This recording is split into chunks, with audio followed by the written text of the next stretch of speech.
Sebagian ulama mengatakan kalau ada orang pas terjerumus dalam dosa pun, kemudian dia berzikir kepada Allah, misalnya dia terbuka pintu interaksi sama lawan jenis, dia mau terjerumus pada zina. Kalau dia sempat ucapin saja astagfirullah, itu tiba-tiba kayak seperti ada tameng gitu. Kayak dia muncul rasa takut, dia khawatir, dia bisa tidak lanjutkan. Orang pencuri, orang apa saja, atau mungkin orang lagi duduk gosipin orang. Tiba-tiba ada yang mengatakan astagfirullah. Itu satu kali ucapan saya sudah cukup membuat orang jadi hati-hati. Apalagi kalau dia segera berzikir lebih banyak, maka akan membuat dia jauh daripada perbuatan dosa itu. Berarti juga selamat dari hukuman yang bisa datang dari perbuatan dosa tersebut. Ya. Jadi zikir ini sangat besar sekali manfaatnya. Allahu Rabbi wal Islamu dini wa Muhammadan Rasulullah. Assalamualaikum warahmatullahi wabarakatuh. Alhamdulillah, tidak pernah lisan kita sebagai seorang muslim berhenti memuji dan memuja Allah subhanahu wa ta'ala. Sebagai seorang muslim kita sangat meyakini bahwasanya dua susunan kata ini, alhamdulillah, adalah susunan kata bersyukur dan berterima kasih kepada Allah. Dan Allah menjanjikan kekal dalam kitabnya dalam surah Ibrahim, la in syakartum la azidannakum. Kalau kalian bersyukur maka pasti aku akan tambah. Dan nikmat yang paling terbesar adalah nikmat Islam dan iman itu sendiri. Karena kita dengan Islam dan iman bisa jadi mengenal siapa Tuhan kita Allah subhanahu wa ta'ala. Dan juga tentunya kita dengan mengenal Allah jadi punya panduan hidup. Kita tahu apa yang harus kita kerjakan dan apa yang tidak boleh kita kerjakan.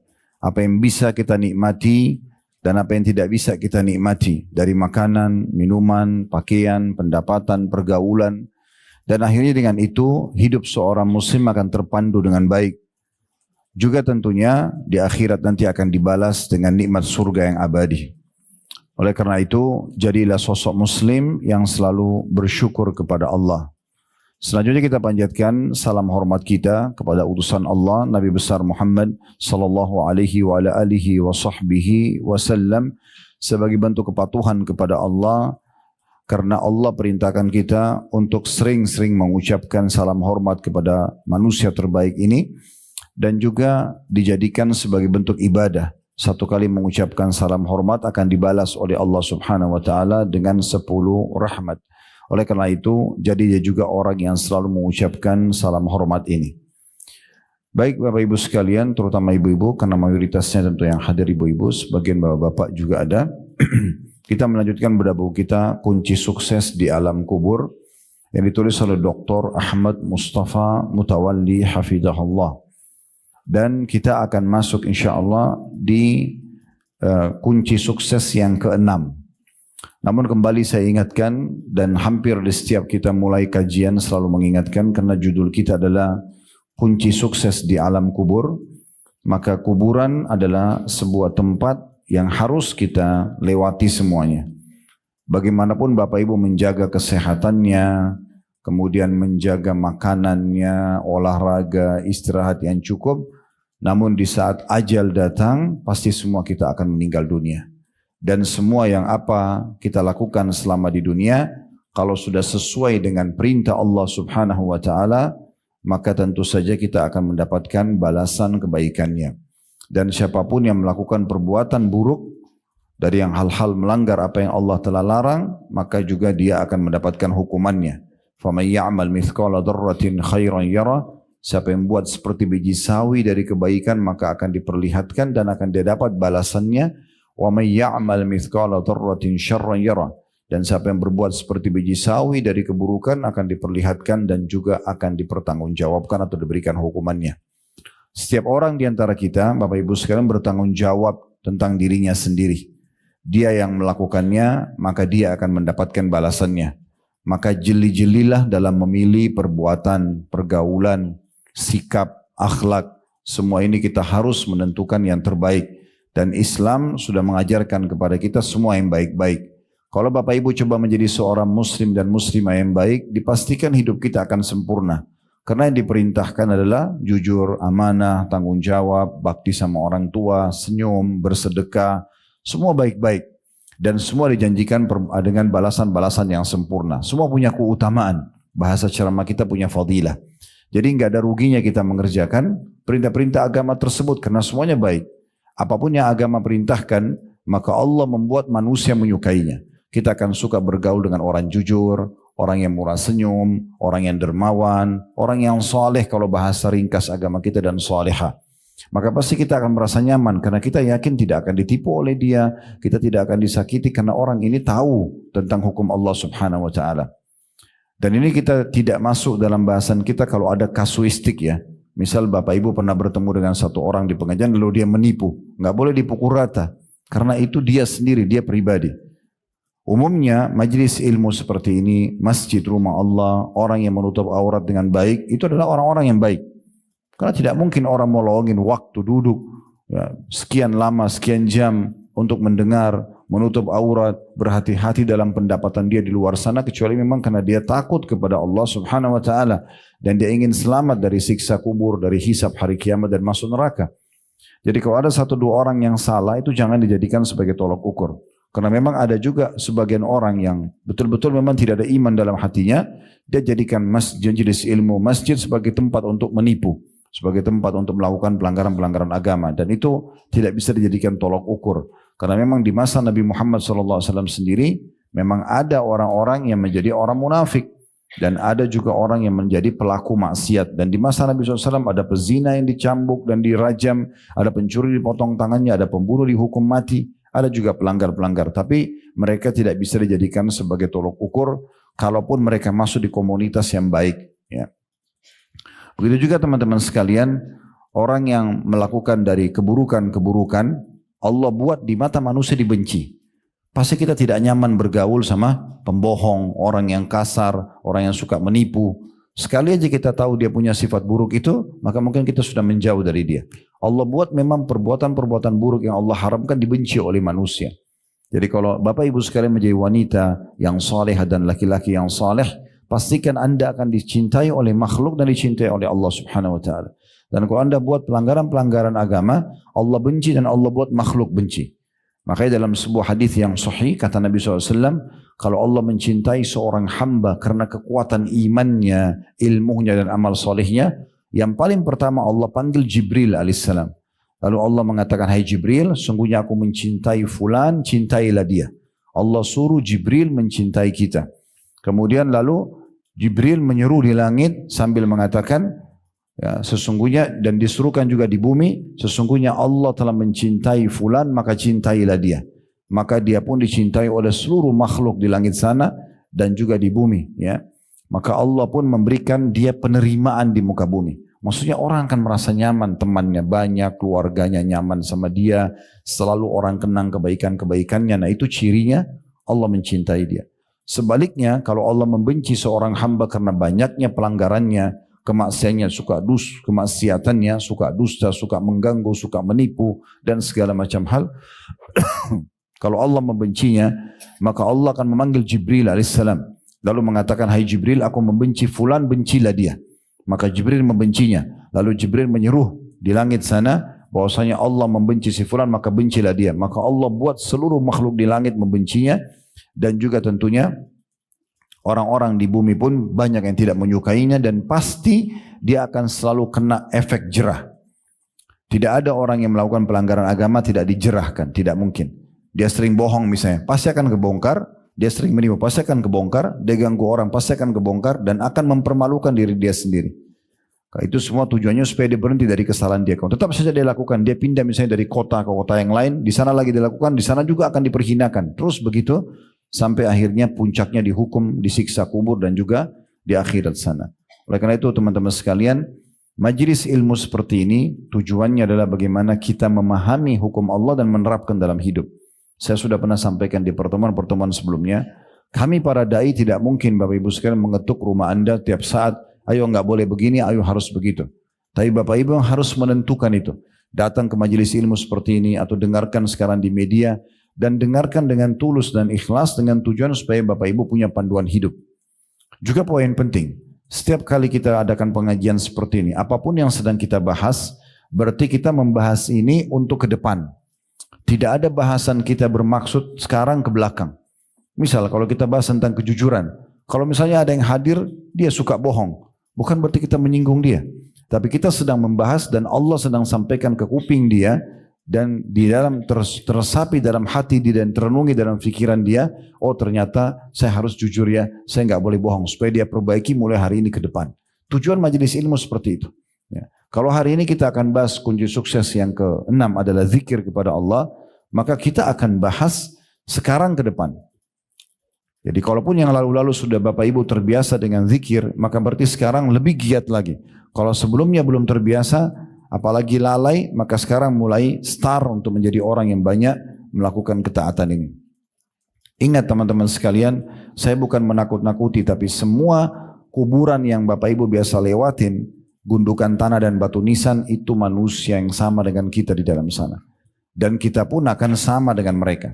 Kalau hari ini kita mengkafani saudara kita, kerabat kita, kalau kita memikulnya di geranda dan disolati jenazahnya lalu diantar ke kuburan, kemudian menjadi kenangan manusia beberapa hari saja, oh ibu itu, oh bapak itu, habis itu selesai, akan hilang semua kenangan dia.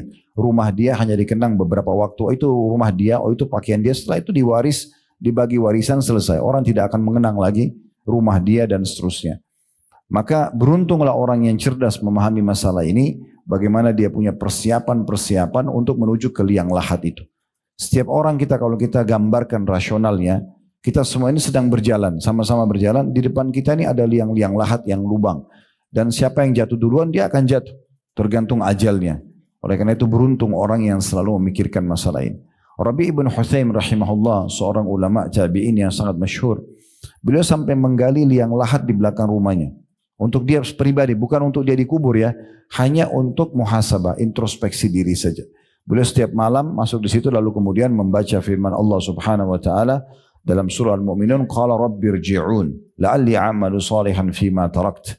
Ya Allah, kembalikanlah aku ke dunia, ya hidup lagi. Ini bagi orang yang sudah meninggal, apalagi dalam keadaan kafir, dia nyesal-nyesal. Lalu dia mengatakan, wahai Tuhanku, kembalikan aku di dunia. Semoga saja aku bisa melakukan amal-amal saleh yang dulu pernah aku tinggalkan. Tapi Allah mengatakan, kalla innaha kalimatun huwa qailuha wa min wara'i barzun ila yaumi yub'atsun. Itu hanya perkataan yang mereka ucapkan dan mereka sudah berada di alam yang ada barzakhnya. Barzakh itu berarti pemisah antara dia dengan kehidupan dunia. Jadi orang-orang di kuburan itu, walaupun dia manusia seperti kita biasa, tapi sudah nggak bisa buat apa-apa. Mereka berada di alam yang sendiri dan diletakkan oleh Allah dinding sehingga mereka tidak bisa interaksi sama kita lagi. Mereka tidak bisa lagi beramal, mereka tidak bisa lagi bertaubat, mereka tidak bisa lagi interaksi sama kita. Beruntunglah mereka yang sudah punya amal-amal yang mereka perbanyak semasa hidup sehingga menemani di kuburan, dan rugilah orang yang akhirnya menyia-nyiakan amal saleh. Juga kembali saya ingatkan, penyesalan di hari kiamat terjadi pada 3 orang. Yang pertama, yang abadi penyesalannya. Orang kafir, orang munafik, orang musyrik. Meninggal dalam keadaan ini menyesal abadi karena masuk ke neraka selamanya. Dikubur disiksa, di neraka disiksa dan tidak bisa keluar. Sampai dalam sebuah hadis yang sahih disebutkan, nanti ahli neraka akan memanggil para penjaga neraka dari kalangan malaikat, tolong minta sama Allah ringankan buat kami. Malaikat tidak jawab sekian puluh tahun, ya, nggak dijawab oleh malaikat. Terus disiksa 24 jam non-stop, tidak ada istirahatnya. Kalau penjara manusia di dunia ini masih ada waktu tidur, waktu istirahat, waktu ke kamar mandi, waktu makan, waktu olahraga. Di neraka nggak ada itu. Disiksa 24 jam dan non-stop. Nggak ada negosiasi. Mereka panggil malaikat puluhan tahun nggak dijawab. Setelah itu pun malaikat mengatakan jangan pernah kalian bicara.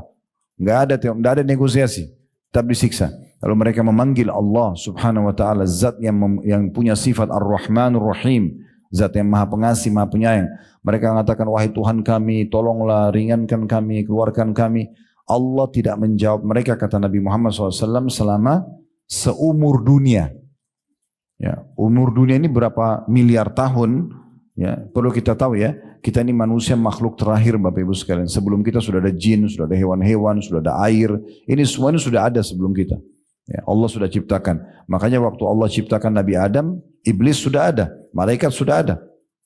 Dalam surah Al-Baqarah waktu iblis atau malaikat disuruh sujud, iblis menolak, kan gitu. Jadi ini semua bukan hal yang baru gitu. Ya, semua ini sudah ada sebelumnya. Maka kita makhluk terakhir. Ya. Dan kita harus paham masalah ini teman-teman sekalian. Supaya kita jangan sampai terlalaikan terus-menerus. Ya. Karena kalau terlalaikan terus-menerus akan menyesal nantinya. Akan sangat menyesal. Bukan cuma menyesal. Akan sangat menyesal nantinya. Jadi kita harus renungi sama-sama. Kita harus punya persiapan betul-betul. Dan kita harus selamatkan diri kita. Karena kalau tidak jadi masalah. Ya, kita akan jadi masalah buat diri kita sendiri. Perbanyak amal soleh. Dan kalau ada kesempatan dikasih umur, maka perbanyak taubat dari dosa-dosa yang lalu supaya tidak ada hisabnya nanti hari kiamat. Sebelum datang waktu kita tidak bisa lagi berbuat apa-apa, tidak bisa lagi kita selamatkan diri kita. Jadi penyesalan yang pertama adalah orang-orang kafir, munafik dan musyrik yang abadi. Mereka tidak bisa lagi keluar dari neraka itu dan disiksa selamanya. Lalu kita kembali ke riwayat tadi, maka mereka memanggil Tuhan mereka Allah, Zat yang Maha Pengasih dan Maha Penyayang, tapi Allah tidak menjawab mereka seumur dunia. Setelah itu pun Allah menjawab mereka, ikhsa'u fiha wa la tukallimun. Ya, terhinalah kalian di dalam neraka itu, tinggallah di situ selamanya dan jangan pernah kalian bicara dengan aku. Jadi setelah disiksa seumur dunia, Allah juga menjawab begitu. Karena banyak orang lupa. Mereka cuma tahu sifat Allah Ar-Rahman Ar-Rahim, Allah Maha Pengasih Maha Penyayang, tapi mereka lupa Allah juga Syadidul Iqab. Allah itu sangat berat siksaannya. Ya, Bapak Ibu bisa rasakan siksaan itu. Kita sekali bohong, bisa saja Allah buat kita gelisah sebulan. Siksaan Allah itu berat. Sekali orang buat salah, Allah buat dia masalah rumah tangganya misalnya sekian tahun. Banyak masalahnya. Padahal sebenarnya cuma karena masalah mungkin pernah bohong sekali, mungkin dia pernah menipu sekali, mungkin dia pernah mukul sekali, sudah cukup Allah buat dia berhari-hari gelisah. Ya, oleh karena itu jangan pernah anggap cuma satu sisi Allah Maha Pengasih Maha Penyayang dan lupa kalau Allah itu sangat berat siksaannya. Amal soleh dipelajari untuk diterapkan, dosa-dosa dipelajari untuk dijauhi. Ya, kan itu. Golongan kedua yang menyesal adalah orang-orang mukmin yang banyak dosanya sehingga dosanya lebih berat daripada amal solehnya. Dikenal dengan usatul mukminin. Jadi dia sholat, ya, tapi dia juga masih berbuat dosa-dosa yang lain. Sehingga nanti pada saat ditimbang amalnya hari kiamat, dosanya lebih berat. Misalnya dosanya 10.000, amal solehnya 9.000. Dia harus disiksa dulu untuk membersihkan 1.000 atau 1.500 dosanya. Orang ini juga menyesal karena harusnya dia tidak perlu masuk ke neraka. Kalau dia tidak buat dosa itu kan dia bisa masuk ke surga langsung. Cuma penyesalannya tidak ada manfaatnya sampai nanti nikah bersih dosanya atau mendapatkan syafaat pertolongan yang Allah izinkan. Nah, golongan ketiga ini yang kita garis bawahi adalah orang-orang mukmin yang masuk ke surga. Mereka enggak masuk neraka, mereka masuk surga dari awal. Tetapi banyak sekali amal-amal soleh yang mereka sia-siakan selama di dunia. Misalnya lewati kotak amal masjid gak sumbang, lihat orang miskin gak beri, azan dikumandangkan gak sholat sunnah qobliyah misalnya, sunnah-sunnah lah, bukan yang wajib ya. Tapi nanti dia nyesal, karena ternyata kalau dia kerjakan dia akan dapat derajat lebih tinggi dari apa yang dia dapatkan sekarang gitu. Cuma penyesalan itu tidak akan bermanfaat lagi, karena sudah tidak bisa naik ke derajat itu. Mirip kalau komplek perumahan biasanya kan ada klaster-klaster ya. Ada klaster yang premiumnya, ada klaster tipe A, tipe B, tipe C gitu ya. Nah bisa saja orang yang cuma mengerjakan amal wajib, misalnya dia di klaster B misalnya, atau di klaster C. Klaster yang di atasnya itu lebih mewah, lebih bagus fasilitasnya. Tapi itu khusus orang yang menggabungkan wajib sama sunnah. Dia nggak bisa lagi dapat itu. Nah, pertanyaan sederhana, kenapa Bapak Ibu nggak mau sholat sunnah? Apa masalahnya? Waktunya juga toh kita akan lalui daripada duduk, sholat aja duha. Daripada hanya duduk atau aktivitas biasa sambil berzikir pagi. Kenapa enggak sholat ba'diyah? Kenapa enggak sholat malam? Masalahnya apa? Gitu kan? Orang lain bisa kerjakan, kenapa kita tidak kerjakan? Itu akan mendatangkan penyesalan nanti karena ternyata itu membawa derajat yang tinggi di surga. Nah, di antaranya yang kita bahas sebenarnya adalah berzikir kepada Allah. Banyak sekali orang anggap ini, zikir ya sudahlah. Ya, mungkin habis sholat saya sudah cukup. Atau mungkin zikir pagi petang kalau ada yang baca sudah cukup. Padahal sebenarnya tidak cukup. Itu belum cukup. Ya, kita harusnya berzikir kepada Allah non-stop. Ingat satu-satunya ibadah yang tetap bertahan sampai di surga hanya zikir. Di surga nggak ada lagi sholat, nggak ada jihad, nggak ada lagi sedekah, nggak ada lagi haji, nggak ada semuanya. Yang ada cuma zikir saja. Bahkan nanti dalam riwayat tentang surga mereka akan diilhamkan tasbih, ya, sebagaimana kalian diilhamkan nafas. Jadi ahli surga tidak pernah berhenti. Seperti kita bernafas naik turun kita sudah sampai kadang-kadang tidak sadari kalau kita sedang bernafas karena rutinnya. Nah seperti itu nanti ahli surga selalu berzikir. Nah orang yang suka berzikir di dunia maka akan lebih mempermudah dia juga mendapatkan derajat yang tinggi di surga dan akhirnya dia juga lebih mudah berzikir kepada Allah di sana nantinya. Baik, di halaman 23 saya akan bacakan dulu dalil yang diangkat oleh penulis sebuah hadis saja. Nanti baru kita insya Allah lanjutkan dengan syarah dan penjelasan lebih jauh.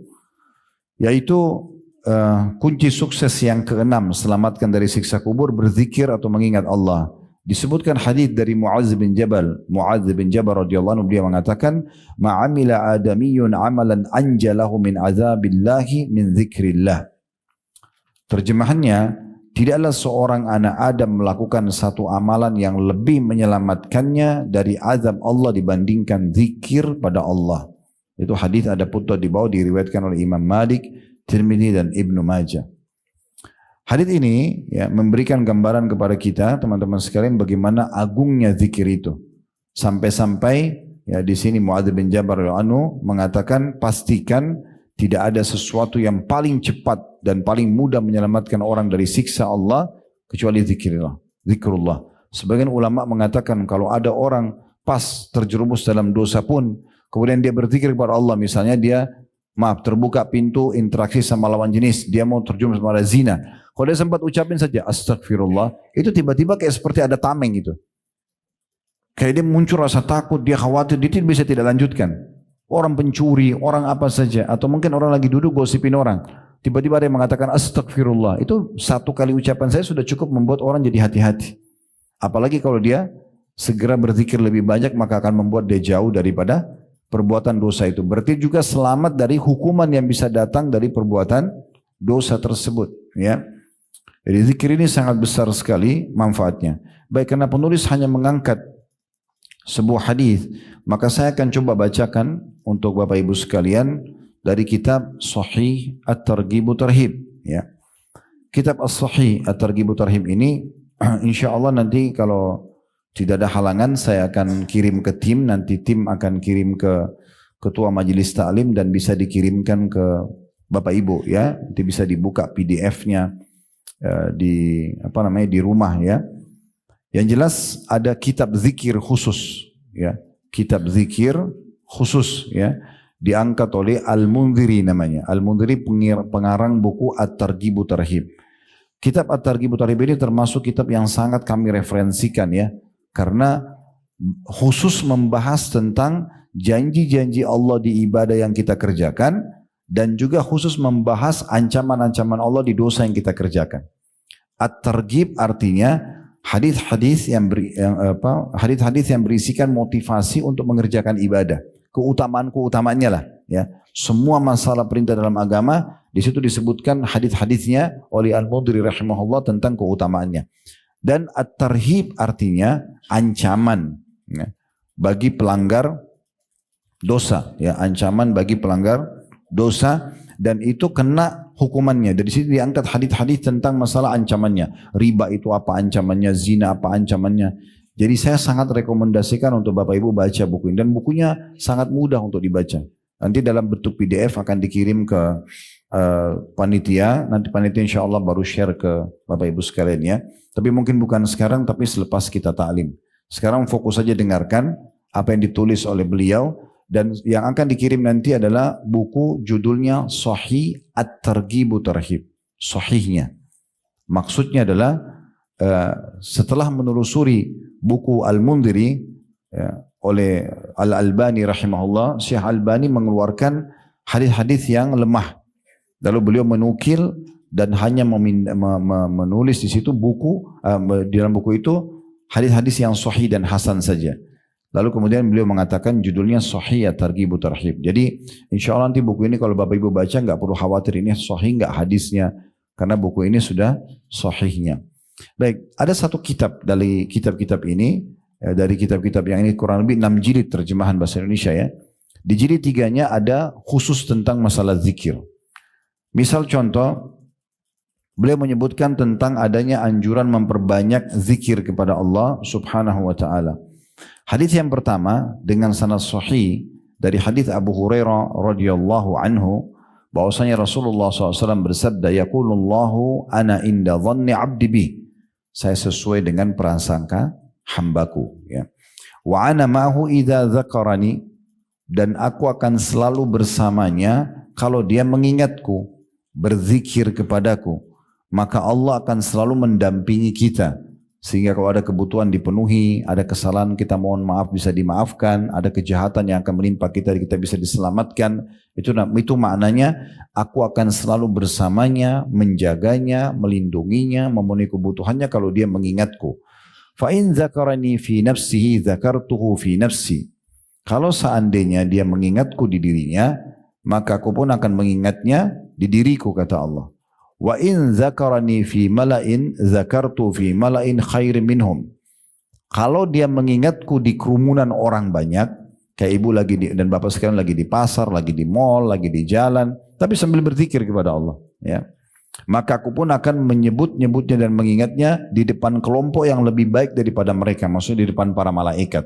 Allah membanggakan, ini lihat si fulan atau fulana sedang mengingatku. Ya. Allah membangga-banggakan di depan para malaikat. Wa in taqarraba ilayya shibran taqarrabtu ilaihi dhira'an. Kalau dia mendekatkan diri kepadaku sejengkal saja, aku akan dekatkan diri kepadanya sehasta. Jadi sedikit kita coba dekatkan diri sama Allah kayak begini 1 jam dengerin ceramah misalnya, udah cukup untuk membuat Allah Subhanahu wa taala mendekatkan diri kepada kita. Ya, sedikit kita berusaha, sedikit kita taubat, istighfar beberapa kali, sedikit kita sholat sunnah misalnya sudah cukup kita merasa ada kedekatan diri sama Allah. Kayak lebih hati-hati dari pelanggaran, lebih semangat mengerjakan ibadah, maka sejengkal saja Allah sehasta. Dan kata Allah, wa in taqarraba ilaihi dhira'an taqarrabtu ilaihi ba'an. Kalau dia dekatkan diri kepadaku sehasta, ya, maka aku dekatkan diri kepadanya sedepa. Ya, kalau dia sejengkal, aku sesiku. Kalau dia sesiku, aku selengan gitu ya. Kemudian kalau taqarraba ilayya wa in atani yamshi ataitu harwala. Kalau dia datang kepadaku dengan berjalan, aku akan datang kepadanya dengan berlari kecil. Ya. Jadi maksudnya ini adanya motivasi dari Allah Subhanahu wa taala agar kita banyak berzikir kepada Allah Subhanahu wa taala. Kemudian juga dalam riwayat yang lain dengan sanad sahih. Ya, kalau yang pertama tadi itu diriwayatkan oleh Imam Bukhari tentunya ya, hadisnya, dan Imam Muslim. Kalau sekarang ini hadis diriwayatkan oleh Ibnu Majah. Dengan sanad yang sahih dari hadis Abu Hurairah radhiyallahu anhu, beliau berkata, "Inna Allah azza wa jalla yaqul ana ma'abdi idza huwa dzakarani wa taharrakat bi syafatahu." Aku akan terus, kata Allah SWT, bersama dengan hambaku bila ia sibuk mengingatku dan kedua bibirnya terus bergerak untuk menyebut namaku. Jadi Allah selalu bersama, maknanya apa tadi? Allah penuhi kebutuhannya, Allah lindungi kalau dia ada masalah yang akan menimpa dia, atau akan memberikan jalan keluar kalau dia sedang menghadapi masalah sendiri. Jadi kalau ada orang mau jahat sama kita, Allah lindungi. Kalau kita lagi ada masalah, sumpah, sedih, kehilangan sesuatu, Allah akan hibur dan menggantikannya dengan cara berzikir saja. Memperbanyak zikir kepada Allah Subhanahu wa taala. Dalam hadis yang lain, coba dengarkan saja hadis ini dan banyak sekali keutamanya. Di antaranya hadis yang sahih diriwayatkan oleh Tirmidzi dari hadis Abdullah bin Busur radhiyallahu anhu, beliau mengatakan anna rajulan qal, ada seseorang pernah berkata kepada Nabi Muhammad sallallahu alaihi wasallam, ya Rasulullah, wahai Rasulullah, inna syara'il Islam qad kathurat alayya. Sesungguhnya ajaran-ajaran Islam sudah banyak sekali. Maksudnya saya ini mau kerjakan yang mana saya harus pilih dan sudah terlalu banyak, ragamnya banyak. Lalu dia mengatakan, fa akhbirni bi syai'in atashabbatsu bihi. Tolong beritahukan kepadaku di antara semua amalan-amalan itu yang mana yang paling aku harus fokus. Tetap kerjakan, tapi kira-kira aku jangan tinggalkan apa? Supaya betul-betul bisa mendapatkan rahmat Allah, dapat pengampunan, bisa selamat di dunia, datang rezekinya, semua masalah yang bisa terpecahkan di akhirat juga selamat. Maka kata Nabi SAW, qala la yazalu lisanuka ratban min dzikrillah. Ya, kalau kau pengen itu, maka jadikan lisanmu agar selalu basah, ya, berzikir kepada Allah Subhanahu wa taala. Dalam riwayat yang lain juga, teman-teman sekalian, ya, hadis Muadz bin Jabal radhiyallahu anhu, beliau mengatakan, inna akhira kalamin faraktu alaihi Rasulullah sallallahu alaihi wasallam. Sesungguhnya perkataan terakhir sekali dari nasihat Nabi untukku. Muadz bin Jabal ini sahabat Nabi yang mulia dan salah satu dai Nabi. Beliau mengatakan sesungguhnya yang akhir nasihat Nabi sampai kepadaku yaitu waktu saat aku tanya kultu ayyil amali ahabbu ilallah. Aku sempat bertanya, ya Rasulullah, amal apa yang paling Allah cintai? Maka kata Nabi SAW, antamuta wa lisanuka ratbun min dzikrillah. Engkau meninggal dunia dalam kondisi ya, lisanmu sedang berzikir kepada Allah. Jadi itu amal yang paling luar biasa bisa menyelamatkan dirimu. Dalam hadis yang lain diriwayatkan oleh Ahmad dan ini disahihkan oleh Syekh Albani dari hadis Abu Darda radhiyallahu anhu. Rasulullah SAW bersabda, ala unabbiukum bi khairi amalikum.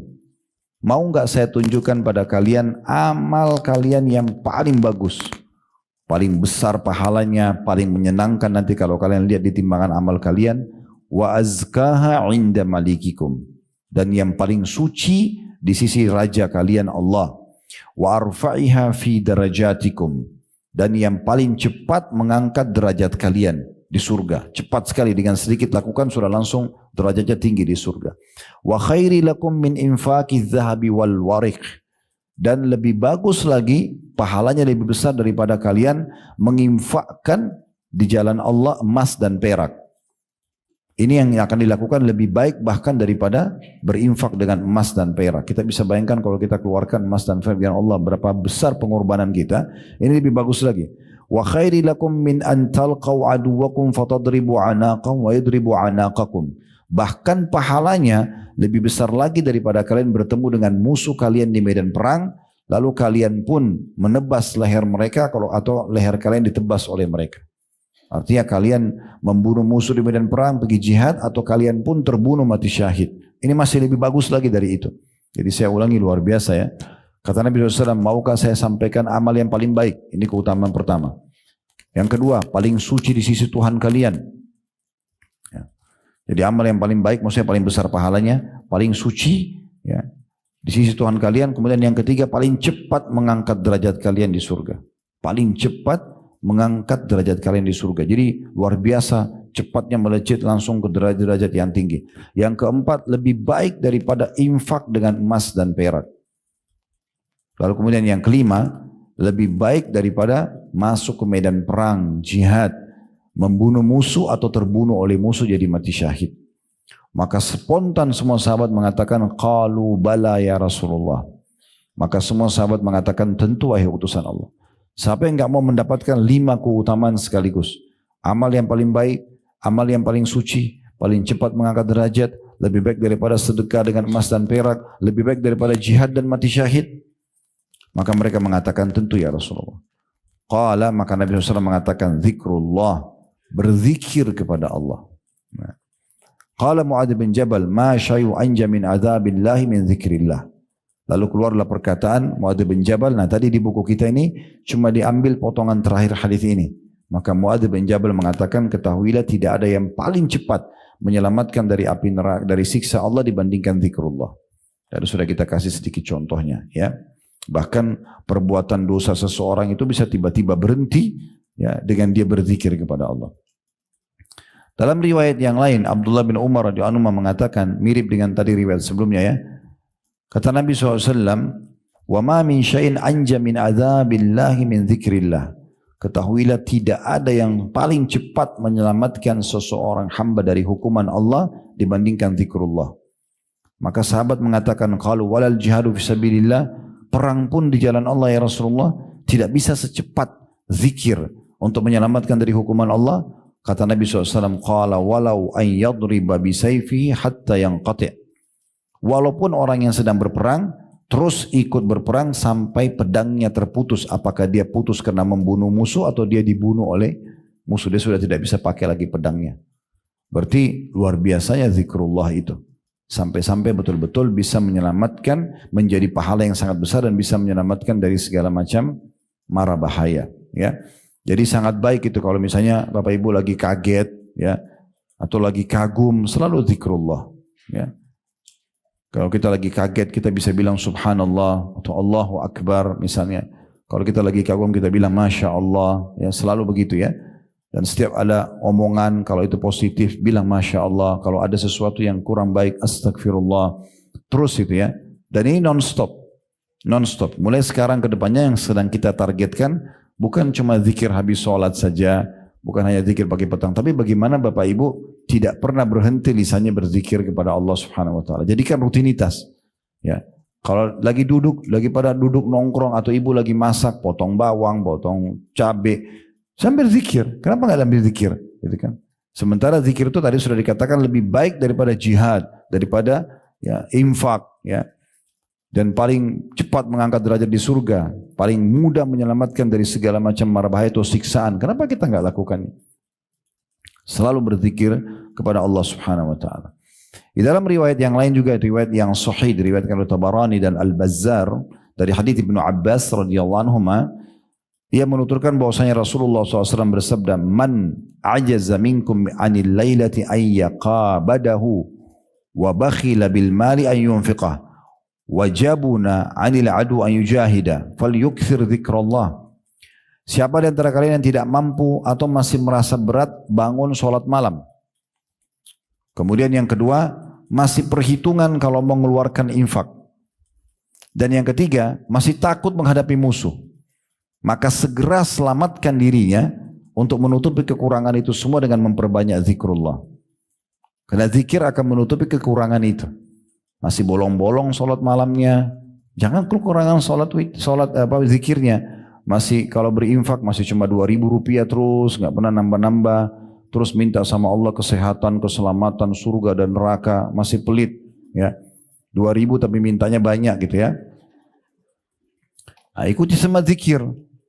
Atau masih takut berhadapan sama musuh, takut tumpah darahnya. Segera sempurnakan semua itu, kata Nabi SAW, dengan memperbanyak zikrullah. Ya. Itu luar biasa gitu ya. Kemudian selanjutnya, ada satu riwayat yang unik juga sahih. Ini tentang riwayat hadis Al-Harith Al-Ash'ari tentang Nabi Yahya alaihissalam. Nabi Yahya sepupunya Nabi Isa. Mereka sezaman ya. Yahya dan Isa alaihissalam sezaman. Dua-dua lokasi dakwanya Palestina, dan ayahnya Nabi Yahya namanya Nabi Zakaria. Ini satu keluarga nabi-nabi.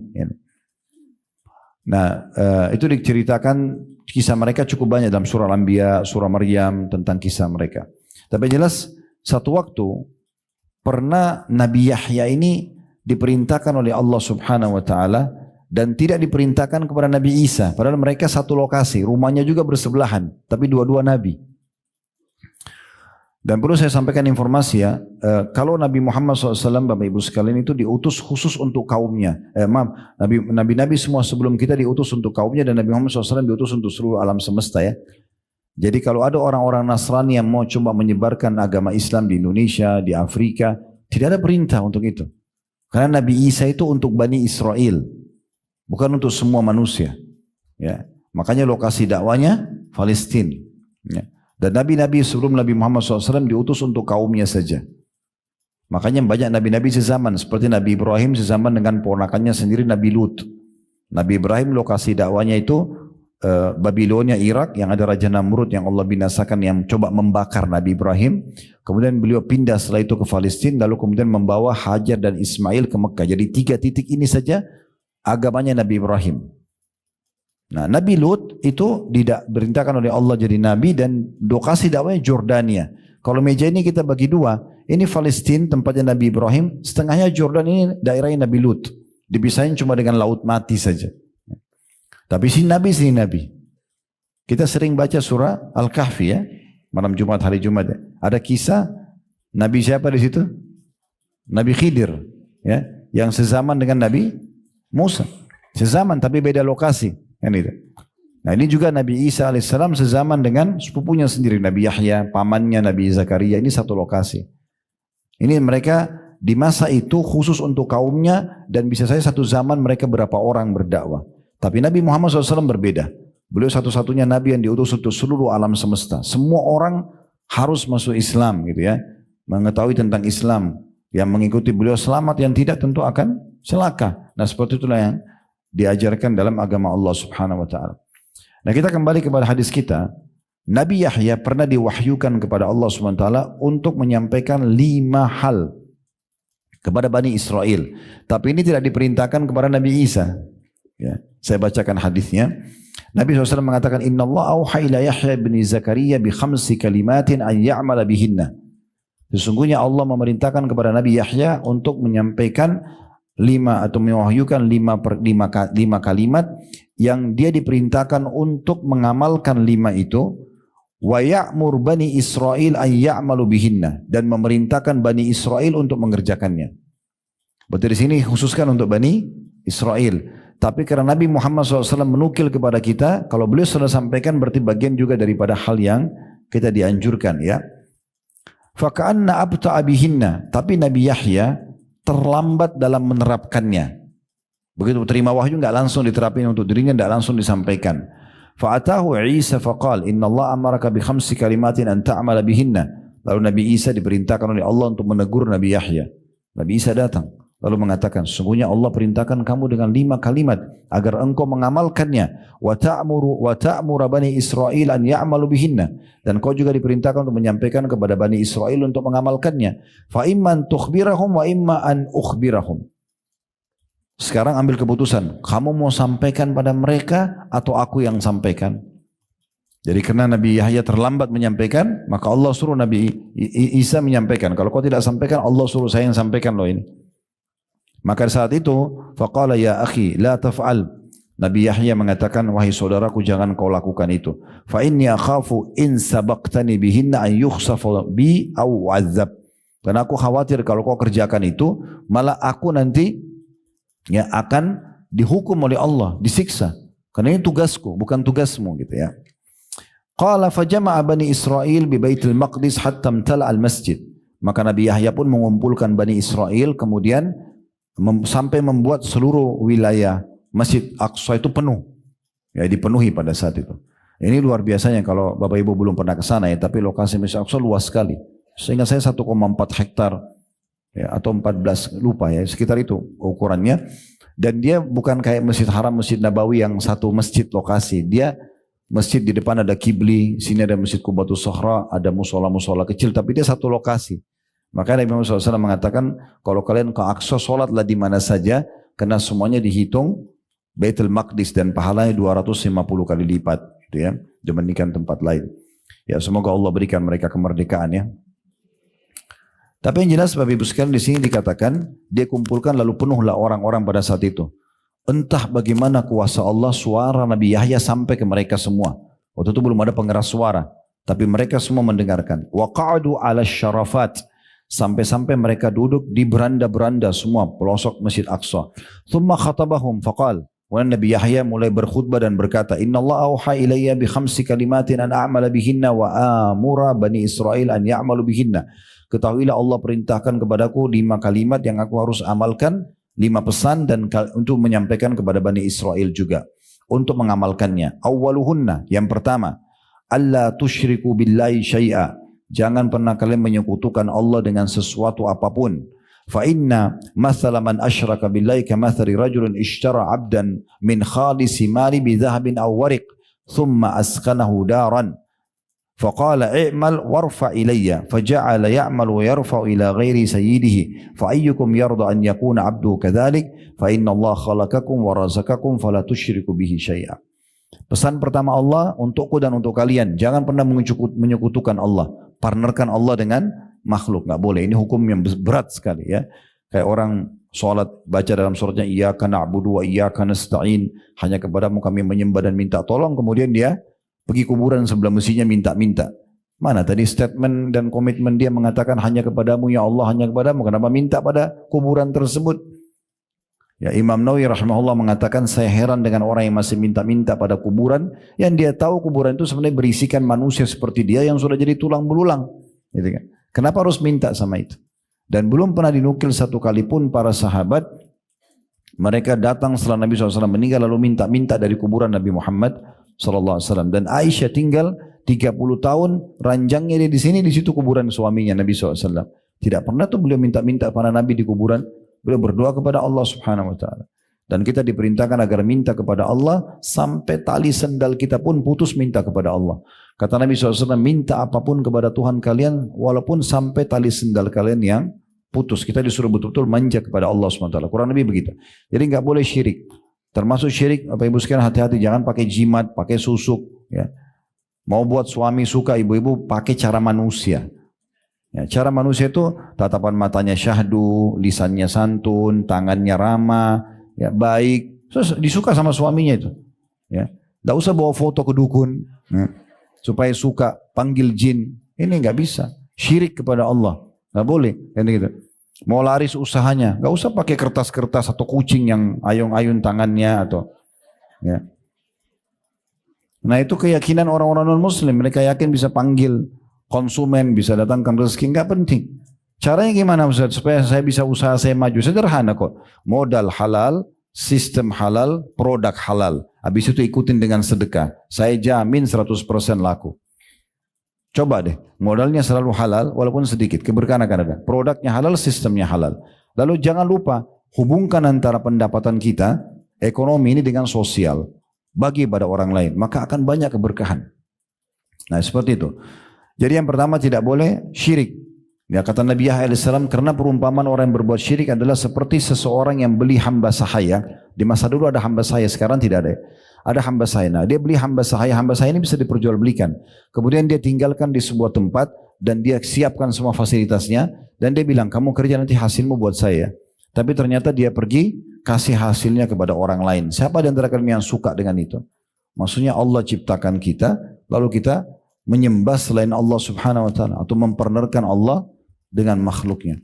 Pesan yang kedua, wa idza qumtum ila sholati fala taltafitu fa inna Allah yuqbilu biwajhihi ila wajhi 'abdi ma lam yaltafit. Kalau kalian salat jangan pernah noleh-noleh, ya. Itu pesan yang kedua. Enggak boleh noleh kiri kanan, lihat sana sini, karena sungguhnya Allah akan mengarahkan wajahnya kepada wajah hambanya selama dia tidak menoleh. Dari nasihat yang kedua ini berarti salat sudah ada sebelumnya. Jadi sholat itu bukan cuma kita. Semua orang yang beriman sama Allah itu ada perintah sholatnya. Ya. Maka itu kita perlu fahami dan yang penting adalah dalam sholat pesan Allah kepada Nabi Yahya nggak boleh noleh-noleh. Ya. Dan dalam hadis yang lain seorang hamba pada saat dia membuka matanya dan mengarahkan ke tempat sujudnya maka Allah memandang wajahnya sampai dia mengalihkannya. Atau makna hadis begitu. Yang ketiga, wa amurukum bisyami, dan saya perintahkan kalian untuk selalu menjaga puasa. Wajib atau sunnah. Wa mathalu dzalika kamathali rajulin fi isabatin ma'ahu surratan min miskin kulluhum yuhibbu an yajida rihaha wa inna as-siyama atyabu indallahi min rihil misk. Karena perumpamaan puasa itu seperti orang yang bawa tumpukan kayu kecil, tapi di antara kayu itu ada yang mengeluarkan bau kasturi. Maka orang coba cari kayu yang mana nih? Ketahuilah kayu yang kasturi itu adalah puasa. Maksudnya dia amal yang mendatangkan bau yang sangat wangi dan besar pahala di sisi Allah. Yang keempat, wa amurukum bis sadaqah, dan saya perintahkan kalian juga untuk bersedekah. Wa mathalu dzalika kamathali rajulin asarahu al-adu fa'awsaku yadahu ila unuqi wa qarrabu liyadribu unuqa faja'ala yaqul hal lakum an afdi nafsi minkum wa ja'ala yu'til qalila wal katsira hatta fadha nafsahu. Aku perintahkan kalian sedekah karena perumpamaan orang sedekah seperti orang yang ditangkap oleh satu kelompok musuh, tangannya dibelenggu di lehernya dan didatangkan di sebuah tempat untuk dipenggal lehernya. Untuk dipenggal lehernya. Tetapi dia mengatakan, dia negosiasi. Dia mengatakan, mau enggak saya tidak dipenggal tapi dengan cara saya tebus diri saya dengan harta saya. Maka dia terus menebus dengan sedikit dan banyak sampai akhirnya dia selamat gak jadi dipenggal. Nah di sini ulama memaknakan maknanya orang kalau sering sedekah, maka sedekah itu juga akan membantu dia supaya tidak kena hukuman-hukuman Allah subhanahu wa ta'ala. Nah yang terakhir ini jadi saksi bahasan kita yang kelima, wa amurukum bidzikrillahi katsira. Dan aku perintahkan kepada kalian agar berzikir kepada Allah tapi dengan zikir yang banyak. Bukan kapan ada waktu tapi memang dia harus meluangkan waktunya. Bukan kapan dia mau tapi memang dia harus maukan dirinya. Dia paksakan ya. Bukan hanya sekedar kewajiban misalnya yang dibebankan misalnya habis sholat subhanallah 33, alhamdulillah 30, Allah akbar. Tapi dia zikir lebih banyak daripada itu. Selepas tentunya sholat ya. Karena kalau ada penentuan jumlah, tempat, waktu ya kita tidak boleh tambah dan kurangi.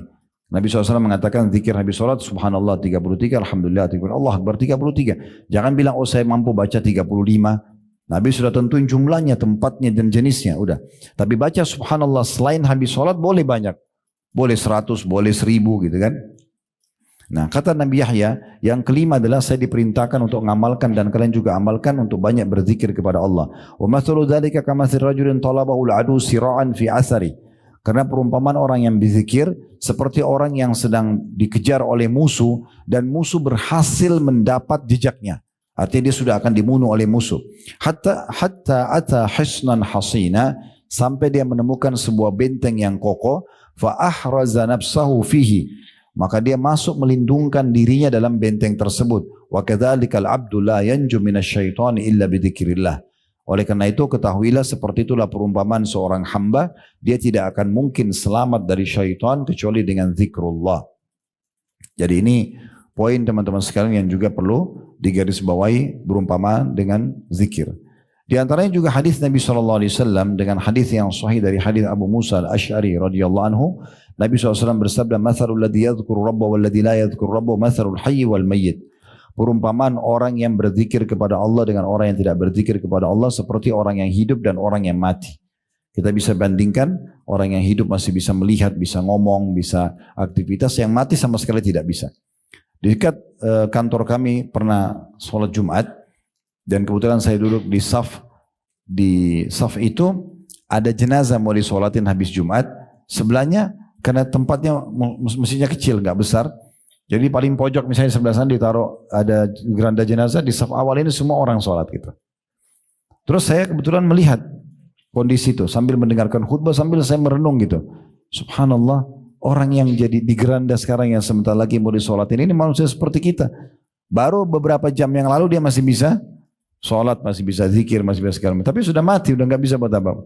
Andai saja dia dikasih kesempatan ngomong, pasti dia akan bilang, saya juga mau ikut sholat, ya, saya juga mau berzikir gitu kan. Tapi sudah tidak bisa. Nah kemudian saya coba renungi hadis ini. Perumpamaan orang yang berzikir dan orang yang tidak berzikir seperti orang yang mati dan orang yang zikir hidup. Orang yang mati itu adalah orang yang tidak berzikir. Artinya betul-betul perbedaannya antara langit sama bumi. Akan sangat banyak penyesalan dari orang yang tidak berzikir kepada Allah di hari kiamat nanti, karena seperti orang yang vakum, dia tidak bergerak, tidak bisa beraktivitas apa-apa dibandingkan dengan orang yang banyak berzikir. Dalam riwayat lain, rumah, ya, perbedaan perumpamaan antara rumah yang ada banyak berzikir kepada Allah dan tidak zikir seperti rumah orang mati dan orang yang hidup. Ya, seperti orang hidup itu kan ada lampu, ada kehidupan, ada ngobrol. Nah seperti itu orang berzikir sama kuburan yang memang tidak ada orang di sana gitu ya. Kemudian selanjutnya mungkin saya tutup dengan ini ya, tentang masalah tentu banyak sekali hadis, tapi kita tidak bisa baca semua. Nanti Bapak Ibu bisa murajaah di kitab zikir yang tadi saya bilang yang akan kita coba kirimkan ya. Tapi ada sebuah hadis yang menyebutkan tentang keutamaan majlis seperti kita. Insya Allah majlis ilmu begini ya. Atau misalnya Bapak Ibu hadir di satu masjid, semua lagi berzikir, yang sana lagi baca subhanallah, yang sini lagi baca alhamdulillah, sana baca Quran, yang sana lagi sholat. Orang di lingkungan kayak semuanya lagi berzikir tapi masing-masing. Nah ini punya keutamaan sendiri. Ya. Dan tidak masuk dalamnya orang yang berzikir rame-rame. Ya. Saya dia baca subhanallah, yang lain semua pada ikut semua, itu tidak masuk dalam masalah itu. Nanti kita jelaskan jabarannya ya. Tapi saya bacakan dulu hadisnya, hadis yang sahih. Abu Hurairah mengatakan radhiyallahu anhu bahwasanya Rasulullah SAW bersabda, Inna lillahi malaikatan yatufuna fit turuq. Ketahuilah ada golongan khusus malaikat-malaikat Allah yang keliling di jalan-jalan di muka bumi ini. Yaltamisuna ahla zikir. Mereka khusus mencari orang-orang yang zikir, mengingat Allah. Di antaranya majelis ilmu begini yang masuk dalam zikir. Atau orang baca Quran, atau orang berzikir, baca subhanallah, alhamdulillah, atau orang lagi sholat. Itu semua dianggap zikrullah, bagian daripada zikir kepada Allah ya. Maka malaikat ini khusus keliling-keliling nyari. Kayak majelis ilmu ini mereka cari. Kalau mereka sudah temukan fa in wajadu qauman yadhkurunallaha tanadau. Kalau mereka temukan kaum yang sedang kumpul kayak majelis ilmu atau orang lagi zikir habis sholat, maka mereka saling manggil satu sama yang lain. Malaikat ini ya. Kemudian mereka mengatakan halummu ila hajatikum. Ayo kumpul sekarang cepat, inilah hajat kita. Ini loh sebabnya Allah ciptakan kita, khusus pekerjaan mereka itu mencari majelis-majelis seperti ini. fayahuffunahum biajniyatihim, maka malaikat-malaikat tersebut mulai melindungi mereka dengan sayap-sayapnya ila samai dunia, sampai ke langit dunia, langit yang pertama kita bisa lihat ini. Qala fayas'aluhum rabbuhum wa huwa a'lamu bihim ma yaqulu ibadi, maka Allah pun bertanya kepada para malaikat tersebut sambil mengatakan, dan Allah lebih tahu sebenarnya. Allah bertanya ini bukan Allah tidak tahu, tapi Allah memang menugaskan malaikat lalu Allah tanyakan kepada mereka, apa yang diucapkan oleh hamba-hambaku itu? Qala yaquluna yusabbihunak, maka para malaikat mengatakan mereka bertasbih kepadamu ya Allah, wa yukabbirunak, mereka bertakbir kepadamu, mereka bilang subhanallah, mereka bilang Allahu akbar, wa yahmadunak, dan mereka mengatakan alhamdulillah, wa yumajjidunak, dan mengagungkanmu ya Allah. Qala fayaqulu hal ra'uni, maka Allah berfirman apakah mereka sudah melihatku? Maka para malaikat mengatakan tentunya, fayaqulun la wallahi ya rabbi ma ra'auk, demi Allah mereka belum melihat engkau ya Allah. Qala fayaqul kaifa law ra'auni, maka Allah pun berfirman kepada para malaikat, bagaimana kalau mereka melihatku? Maka para malaikat mengatakan, law ra'auka kanu ashadda laka ibadatan, kalau mereka melihatmu ya Allah sebagaimana kami bisa bertemu denganmu, maka pasti mereka akan lebih kuat lagi dalam beribadah, wa ashadda laka tamjidan, dan akan lebih memuliakanmu lagi, wa aktsara laka tasbihan, dan lebih banyak lagi bertasbih kepadamu. Qala fayaqulu wa fama yas'aluni, maka Allah bertanya lagi kepada para malaikat, mereka mohon apa kepadaku? Qala fayaqulun yas'alunakal jannah, maka para malaikat mengatakan mereka mau surgamu ya Allah. Orang dulu di majelis ilmu, orang berzikir, orang sholat, orang ngaji untuk apa? Untuk masuk surga. Mereka mohon surga ya Allah. Qala fayaqul wa hal ra'auha, maka Allah mau tanya lagi kepada malaikat, mereka sudah lihat surga itu? Qala fayaquluna la wallahi ya rabbi ma ra'auha, maka para malaikat spontan mengatakan tidak, demi Allah mereka belum melihat wahai Tuhan kami. Fayaqul, maka Allah pun berfirman, fa kaifa law ra'auha, bagaimana kalau mereka sudah melihat surga itu? Qala yaqulun, maka para malaikat mengatakan, law annahum ra'auha kanu ashadda 'alaiha hirsa, kalau mereka lihat pasti mereka akan lebih menjaga lagi. Wa ashadda laha talaban, dan mereka lebih giat untuk memohonnya. Wa a'zama fiha raqbah, dan lebih semangat lagi untuk mengejarnya. Qala fa mimma yata'awwadun, Allah tanya lagi kepada para malaikat, mereka berlindung dari apa? Qala yaqulun minan nar, maka malaikat mengatakan mereka berlindung dari api neraka. Tujuannya kita duduk dalam majelis ilmu, kita sholat, kita berzikir kan supaya selamat dari neraka. Qala fayaqul wa hal ra'auha, maka Allah berkata, apakah mereka sudah melihat neraka itu? Qala yaquluna la wallahi ya rabbi wallahi ma ra'auha, mereka mengatakan tidak, demi Allah mereka belum melihatnya. Qala fayaqul fa kaifa ra'auha, lalu bagaimana kalau mereka sudah melihat neraka itu? Qala yaqulun, maka para malaikat mengatakan law ra'auha kanu ashadda minha firara, kalau mereka lihat pasti mereka akan lebih menjauhkan diri, lari darinya. Wa ashadda laha makhafa, dan pasti lebih takut lagi. Qala fayaqul, lalu kemudian Allah pun berfirman kepada para malaikat, ushhidukum anni qad ghafartu lahum, aku menjadikan kalian saksi bahwasanya aku sudah memaafkan dosa-dosa mereka. Qala yaqulu malakum minal malaika, maka ada satu malaikat tiba-tiba nyeletuk mengatakan, ya, ngomong, fihim fulanun laisa minhum, tapi dalam majlis itu ya Rasul, ya Allah, dalam majlis ilmu mereka, dalam sholat mereka, ada orang datang tapi bukan dari golongan mereka. Tujuannya datang ke sini mau ketemu teman, bukan mau pengajian misalnya. Bagaimana? Apa dapat juga gitu? Maka apa kata Allah SWT, ini karena berkahnya orang yang kumpul, ya karena ingin mengingat Allah. Innama ja'a lihaja, kan datang karena ada hajatnya saja. Qalahumul qawmu la yashqa bihim jalisuhum. Kata Allah Subhanahu wa taala, mereka kaum yang tidak akan membuat orang-orang yang ikut bersama mereka itu rugi, ya. Artinya dapat juga orang itu. Ya. Karena keberkahan majlis itu sendiri, ya. Dalam riwayat lain saya langsung terjemahkan karena mirip, ya, tapi cukup panjang. Sesungguhnya Allah Tabaraka wa taala memiliki malaikat-malaikat yang terpuji, terpilih secara khusus. Mereka selalu mencari majlis-majlis ilmu dan majlis zikir. Kalau mereka mendapatkan majelis tersebut, maka mereka duduk bersama orang-orang itu sambil mereka melindungi satu sama yang lain dengan sayapnya sampai mereka memenuhi tempat itu dan memenuhi sampai ke langit. Kalau mereka sudah selesai dan mereka naik kembali ke langit bertemu dengan Allah, Allah pun bertanya kepada mereka dan Allah lebih tahu. Dari mana kalian? Mereka mengatakan, kami datang dari hamba-hambamu ya Allah di bumi yang sedang bertasbih kepadamu, bertakbir kepadamu, mengucapkan la ilaha illallah, ya. Kemudian juga memujimu dan juga memohon kepadamu. Lalu kemudian Allah mengatakan, apa yang mereka minta? Para malaikat mengatakan mereka minta surgamu. Kata Allah, apakah mereka sudah lihat surga itu? Kata para malaikat, tidak wahai Tuhanku. Maka kata malaikat, atau tidak wahai Tuhan kami. Lalu kata Allah, bagaimana kalau mereka melihat surgaku? Lalu Allah bertanya lagi, dari apa mereka berlindung? Kata para malaikat, mereka berlindung, ya, dari apimu ya Allah, ya. Kemudian kata Allah SWT, apakah mereka telah melihat neraka itu? Kata para malaikat, belum. Lalu kata Allah, bagaimana kalau mereka melihat? Lalu kemudian kata para malaikat, mereka memohon ampun juga kepadamu ya Allah. Lalu kata Allah SWT, ya, aku telah ampuni mereka dan aku sudah berikan apa yang mereka minta dan aku juga sudah menyelamatkan mereka dari apa yang mereka khawatirkan. Lalu kemudian mereka mengatakan, wahai Tuhan kami, ada di antara mereka pelaku dosa. Dalam majelis ilmu itu ada pelaku dosa, yang datang ke masjid itu ada pelaku dosa, ya. Dia kebetulan lewat, dia lihat ramai, dia ikut. Gitu kan.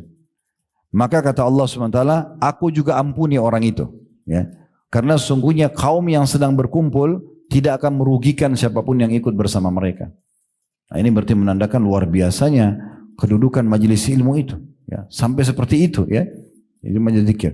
Nah, kemudian teman-teman sekalian perlu kita garis bawahi, tadi saya bilang tidak masuk dalamnya orang kalau zikir rame-rame, ya.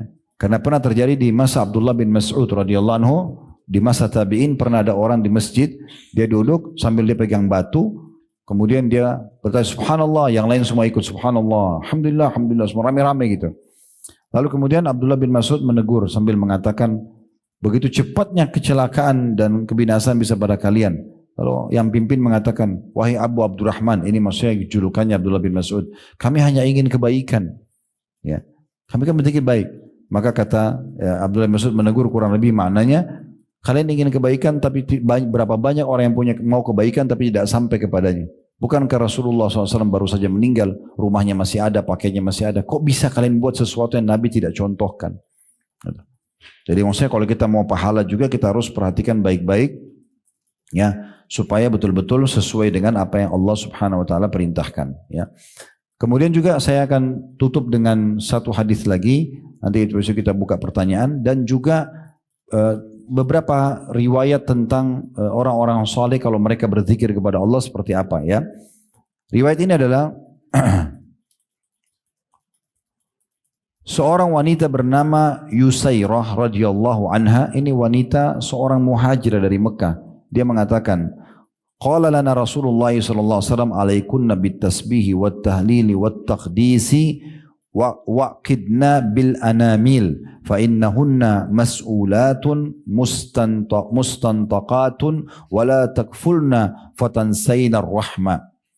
Bahwasanya Rasulullah SAW mengatakan kepada kami kaum wanita waktu itu, ya, karena wanita yang menyampaikan dan ada pengajian buat ibu-ibu pada satu dari Nabi SAW. Nabi SAW mengatakan, hendaklah kalian selalu bertasbih, bilang subhanallah, selalu bertahlil, mengatakan la ilaha illallah, selalu bertakdis atau mensucikan Allah, mengatakan subhanallah. Dan hitunglah dengan ujung-ujung jari kalian. Hitung dengan jari-jari kita, sudah ada garisnya Allah kasih, tinggal kita hitung, ya. Kemudian dikatakan, karena itu semua akan ditanya dan diajak bicara nanti pada hari kiamat. Jangan kalian lalai yang membuat kalian lupa dengan rahmat Allah. Hadis ini diriwayatkan oleh Tirmidzi dan juga Abu Daud.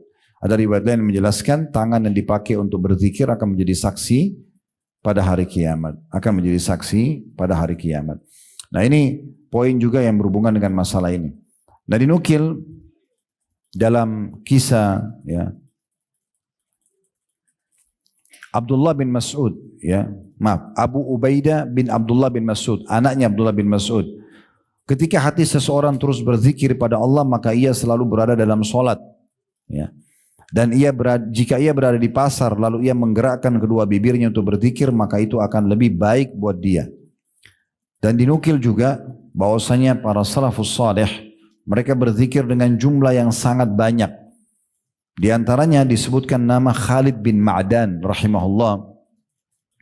Beliau bertasbih kepada Allah setiap hari 40.000. Ya. Itu selain membaca Al-Quran dan juga ya pada saat ditemukan beliau meninggal dunia, jenazahnya untuk dimandikan, tangannya masih memegang sekarang menghitung berzikir. Karena sukanya berzikir kepada Allah subhanahu wa ta'ala. Mungkin ibu ada yang mengatakan dan bapak, gimana Ustaz zikir 40.000 kan banyak sekali. Jadi gini, poinnya bapak ibu sekalian bukan masalah jumlahnya, tapi keberkahan yang Allah berikan kalau kita sudah rutin kerjakan ibadah itu. Contoh gini, kalau orang belum terbiasa berdoa, dia berat berdoa. Atau kadang-kadang dia sudah sehabisan kata-kata, dia mau berdoa apa lagi? Karena dia tidak terbiasa berdoa. Coba rutinkan doa itu. Nanti Allah berkahi, muncul ide di otak kita, mau ucapin apa. Lisan kita tiba-tiba ngucapin. Makin sering kita ulangi doa, makin banyak Allah bukain kata-kata doa yang kita tidak pernah susun sebelumnya. Ya gitu. Contohnya ini sholat malam. Kalau ibu baru dan bapak sekalian baru sholat malam, berat rasanya.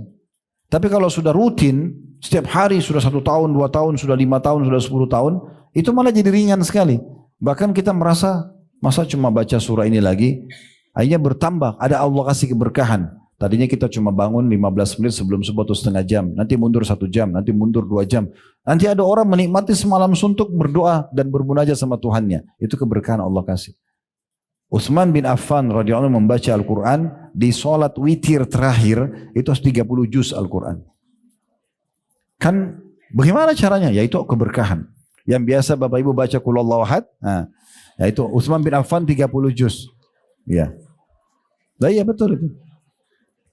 Coba itu Ibu dan Bapak sekalian tinggal ketik di Google tentang kisah Utsman bin Affan. Beliau mengkhatam di witir rakaat terakhir.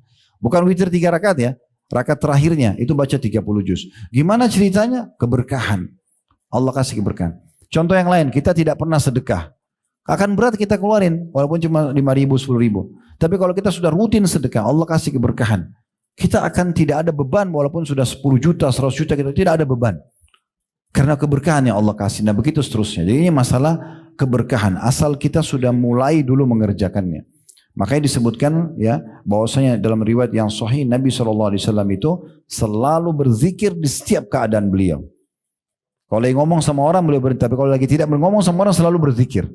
Disebutkan dalam hadis yang sahih riwayat Bukhari Muslim bahwasanya karena Rasulullah SAW yadhkurullaha ala kulli ahyanihi, ya, ala kulli ahyanihi. Kalau Nabi SAW selalu berzikir dalam setiap keadaannya. Jadi rutinkan aja. Ya. Dan zikir kan tidak terlalu banyak lafadznya ya. Ada astagfirullah, ada salawat, dan kalau mau lebih pendek kita baca Allahumma salli ala Muhammad itu ya. Terus diulangi saya Allahumma salli ala Muhammad, Allahumma salli ala Muhammad. Kalau mau lebih lengkap bisa saja. Tapi kalau misalnya orang mau pilih yang ringkasnya, adalah haula wala quwata illa billah. Ada subhanallah, alhamdulillah, wa la ilaha illallah, Allah akbar. Ada subhanallahi wa bihamdi, subhanallahi azim. Gitu kan? Ada la ilaha illallah dengan segala macam jenisnya.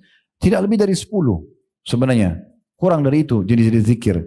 Jadi kalau Bapak Ibu lowongkan waktu untuk menyebutkannya dalam keseharian, anggaplah dimulai dari setiap zikir ini 10 kali aja. 10 kali subhanallah, alhamdulillah, wa la ilaha illallah, akbar, 10 kali astagfirullah, 10 kali salawat, 10 kali aja.